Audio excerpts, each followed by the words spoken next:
இன்றைய வேதவசனம் ஜனவரி 4 வேதத்துல ஏசாயா 48 அதிகாரம் 10வது வசனத்துல, இதோ உன்னை புடமிட்டேன், ஆனாலும் வெள்ளியை போல் அல்ல, உபத்திரவத்தின் குகையிலே உன்னை தெரிந்து கொண்டேன். ஆண்டவர் நம்மள புடமிடுகிற தேவனா இருக்காங்க, ரிஃபைன் பண்றாங்க, கிளீன் பண்ணுகிற தேவனா இருக்காங்க. எப்படி வெள்ளி பொண்ணெல்லாம் ஒரு பல குகைகளில் மண்ணை டிக் பண்ணி தான் அதுலேருந்து வெள்ளி பொண்ணெல்லாம் நமக்கு கிடைக்கிது. ஸோ கிடைச்ச உடனே நம்மளால் அதை யூஸ் பண்ண முடியாது.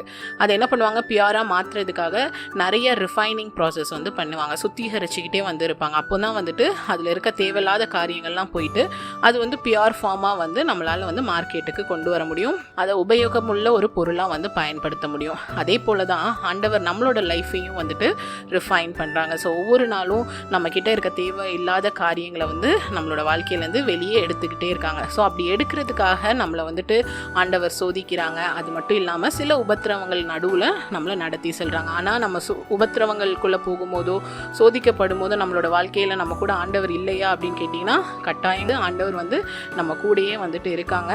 ஆனால் நம்மளை அந்த உபத்திரவத்துக்குள்ளே ஆண்டவர் அனுமதிக்கிறதுக்கான காரணம் நம்மளோட வாழ்க்கை சுத்திகரிக்கப்படுறதுக்காக. நம்ம சில கஷ்டமான சூழ்நிலைகளுக்குள்ளே போகும்போது தான் நம்மளோட வாழ்க்கையில் இருக்கிற குறைவுகள் எல்லாத்தையும் நம்ம ஐடென்டிஃபை பண்ணி அதை ரெக்டிஃபை பண்ண முடியும். ஸோ அதனால சில உபத்திரவங்களை நம்மளோட வாழ்க்கையெல்லாம் ஆண்டவர் அனுமதிக்கிறாங்க. ஸோ ஆண்டவர் ஒவ்வொரு நாளும் நம்மளோட வாழ்க்கையை புடமிட்டு கொண்டே இருக்காங்க.